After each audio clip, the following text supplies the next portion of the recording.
शेणखत घालणारा हा पहिला शेतकरी बघा. आमच्या इलाक्यात तर बघा पहिला शेतकरी हा शेणखत घालून शेत करणारा, नाही तर सगळी एरियावरलीच आहेत. हां, ही बैलगाडी आहे. जुन्या रीतीनं खत घालणारा शेतकरी म्हणलं तर हा एवढाच. आणि प्युअर निसता उगं खत,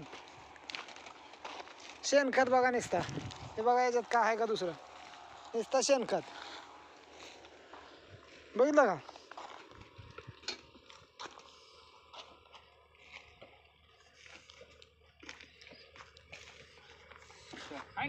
ही बैलगाडी हानम्या आणि सर्जा.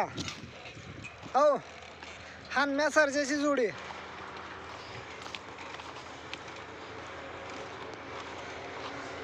अशी बघायला तुम्हाला कवाच भेटणार नाही जोडी. हानम्या सर्जाची जोडी. बैल बारदाना ठेवायचं म्हणल्यावर आजच्या शेतकऱ्याच्या जीवावर आहे. का तर बैलांना चारावं लागतं, पाणी पाजावं लागतं आणि राखी थिंडावं लागतं, अथवा पाणी वैरण करावं लागतं. त्यामुळं आजचे शेतकरी कोण बैल पाळायला गेलेत. आजचे शेतकरी फक्त ट्रॅक्टर पाळायला लागलेत, बारकं मोठं ट्रॅक्टर. पाय बिगर तेलाचं ट्रॅक्टर आहे. हां, पाहून घ्या. तेलाच्या वरचं सांभाळावं लागतं, नाही जीवाच्या वरलं जनावरांना सांभाळावं लागतं आणि त्यांच्याकडून काम करून घ्यावं लागतं. त्यासाठी कोण झटायला तयार नाही. ट्रॅक्टर चालवलं की मोकळं होतं आहे. या हिशोबानं प्रत्येकजण ट्रॅक्टराकडं आणि यंत्राकडे चाललेत.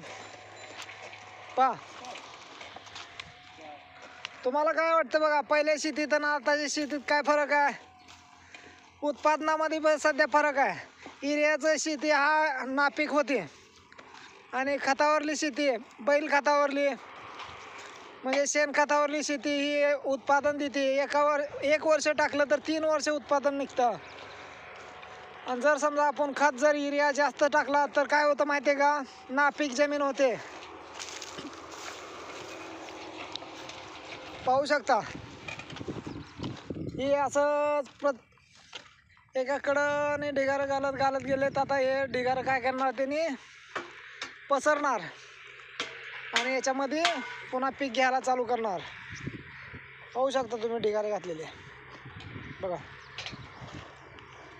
ही सुपीक जमीन, याच्यात काही पिकत नव्हतं. खाली दगड माती होती, त्यामध्ये माती टाकून व्यवस्थित रान करून त्यामध्ये शेणखत टाकून एकदम नंबर 1ची शेती करतात.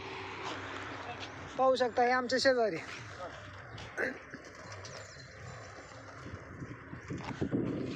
मी शंकर प्रल्हाद चंदनशिवे. असेच नवीन नवीन तुम्हाला व्हिडिओ दाखवत जर राहील. लाईक करा, शेअर करा आणि कमेंट्स करा. शेतात काय काय आहे तुमच्या? त्यांच्या शेतात बघा 2 एकर ऊस आहे. 2 एकर ऊस कमीत कमी 40-50 टनाचा ऊस होतो. माळवा आहे अर्धा एकर. अर्धा एकर माळव्यामध्ये कमीत कमी 1-2 लाखाचं उत्पन्न काढतात. त्याचबरोबर हे आता ककडीसाठी करायला लागला, कशासाठी करायला लागला तुम्ही शेत? वांग घेवडा करण्यासाठी. बघा असा खत टाकून हे वांग आणि घेवडा करण्यासाठी जमिनीची मशागत करून त्यामध्ये खत टाकून. आता याच्यानंतर काय करणार तुम्ही? रोटर करणार, कुळवणार आहो, सरी आणि कुळवण हे वखरणी करणार आहो. याची आता खताचे पसरणार आहो ना. कशानं पसरणार आहो? माणसानं पण, हातानं, उकरीनं, कशानं? हातानं पसरणार आहो का? म्हणजे जागोजाग ढिगारा असं पसरून टाकणार. ठीक आहे, चला. छान आहे. पहिल्या रीतीनं शेती केल्यानंतर त्याचा फायदा एकच आहे, नापीक जमीन होण्यापासून वाचली जाते आणि सेंद्रिय खतापासून जमिनीचं नुकसान होतं.